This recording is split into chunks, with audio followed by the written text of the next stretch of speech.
Hello again everyone, I am Allyza Polo, a first-year accountancy student from Southwestern University, FEMA. In this video, I will be demonstrating my exercise prescription tailored to improve my cardiovascular endurance and muscular strength, following the principles of FITT, which stands for frequency, intensity, time, and type. I will apply this concept to create a well-rounded exercise routine and incorporate exercise progressions for continuous improvement and adaptation to my workouts.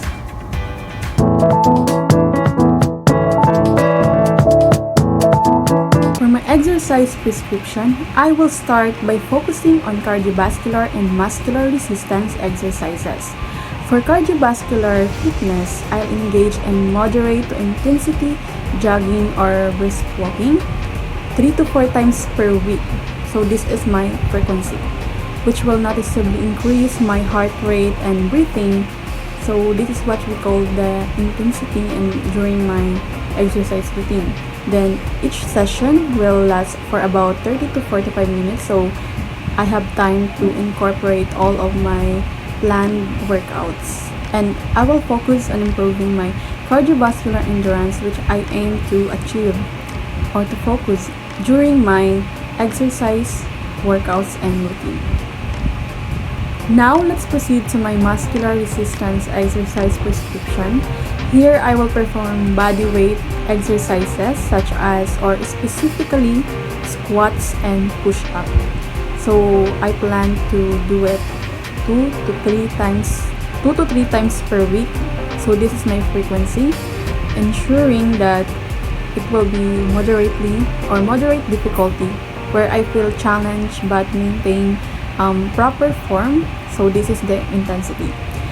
Each session will include 2 to 3 sets of 10 to 12 repetitions lasting about 30 minutes. So this is the time. And then targeting strength development, the type. I will progress gradually by increasing intensity or duration as my fitness improves.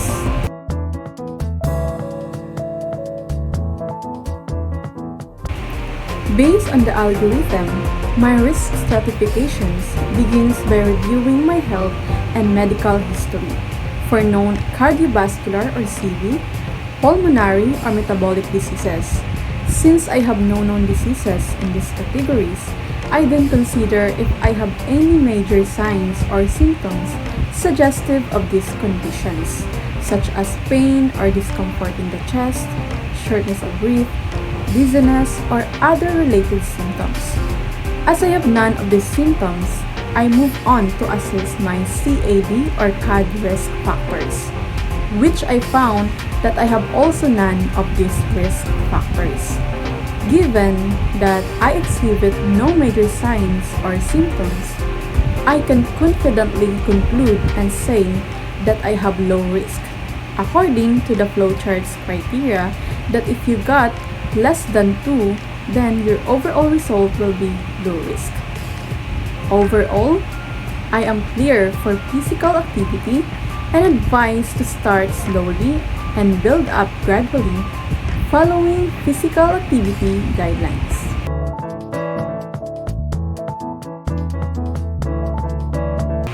In my cardiovascular conditioning prescription, I utilize the FITT principle to create a well-rounded exercise plan. I set the frequency to 3 to 4 times per week to ensure consistent training with enough recovery time. For the intensity, I started by measuring my resting heart rate or RHR, which is 78 beats per minute or BPM. To obtain my resting heart rate or RHR, I measured my pulse while at complete rest by placing 2 fingers, index and middle fingers, and on my wrist or the side or to find my pulse. Once I felt the pulse, I counted the number of beats for 60 seconds to get a precise reading, and this is typically done in the morning right after waking up before any physical activity, food, or caffeine intake that could affect my heart rate. To establish the target heart rate for moderate intensity exercise, I choose 60% of my HRRR as the basis. I use the Carbonan formula, which calculates the THR as maximum heart rate minus the age minus your resting heart rate, then it times to intensity percentage, then plus to the resting heart rate. For the high interval at 60% intensity, the THR is 220 minus 218 because I am 18 years old, then minus 78 times 2 multiply to 0.60 plus 78 then equals to 152.4. For the low interval, we make the HRR in a half value, which is 30% intensity. The THR is 220 minus 18 minus 78 then times to 0.30 plus 78 equals to 116.1. The Verge rate of perceived exertion, or RPE, is set to 3, which aligns with a moderate intensity level to gauge effort. For time, the workout includes a 5-minute warm-up at a low interval to gradually increase my heart rate, a 38-minute main workout to maintain the target intensity, and a 4-minute cool-down at a low interval to safely bring the heart rate down. Then lastly, the type of exercise prescribed is jogging and walking, which are effective for improving cardiovascular endurance and are easily accessible for most people. In my muscular resistance training prescription, I develop a plan following again the FITT principle to effectively build stronger and healthier muscles and bones. The frequency is set at 3 to 4 times per week, allowing sufficient sessions to stimulate muscle growth and strength gains while preventing overtraining. For intensity, I determine the load for each exercise based on percentages of my 1 repetition maximum, or 1 RM, which is the maximum weight I can lift for 1 repetition. For instance, squats are set at 75% of my 1 RM, push-ups is 70% of my 1 RM, and then lunge at 80% of my 1 RM. These loads are calculated to target strength and endurance and hypertrophy by using sub-maximal weights, then ensuring that I can perform the required number of reps with proper form. The rate of perceived exertion, or RPE scale, was also used to match the intensity of each exercise, such as an RPE of 8 for squats and lunge and 7 for push-ups, indicating a challenging but safe intensity level. Based on the load and intensity, I set the rest periods between sets to range from 2 to 5 minutes to allow adequate recovery.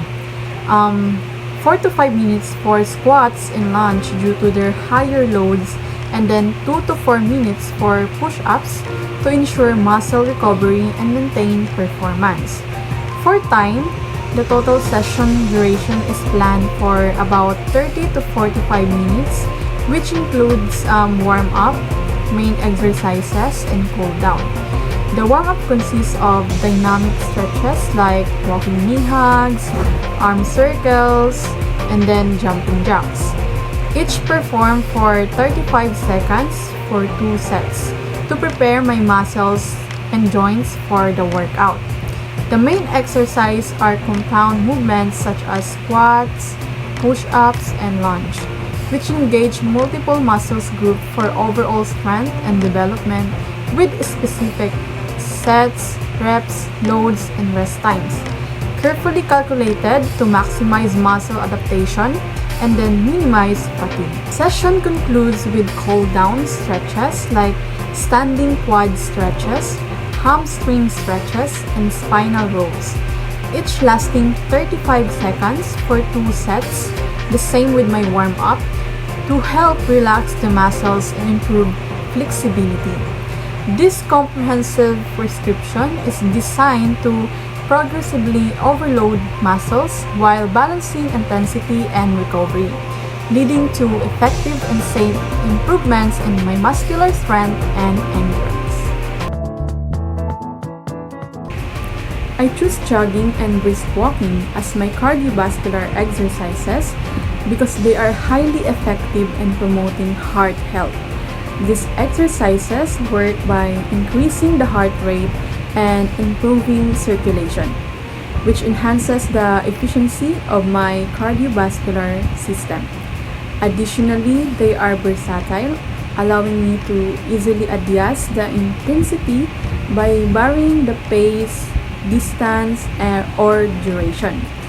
Whether I'm just starting out or already at a higher fitness level, I can tailor these activities to suit my needs, making them accessible for people of all ages and abilities. Another advantage is that they require little to no equipment, making them practical and convenient for everyday life. For muscular resistance, I opted for bodyweight exercises like squats and push-ups. These exercises target major muscle groups such as the legs, chest, arms, and core, helping to develop strength and endurance.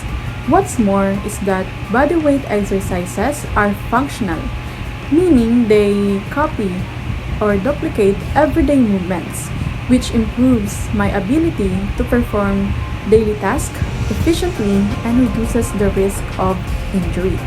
Since they don't require weights or any machines, I can do them virtually, adding further convenience.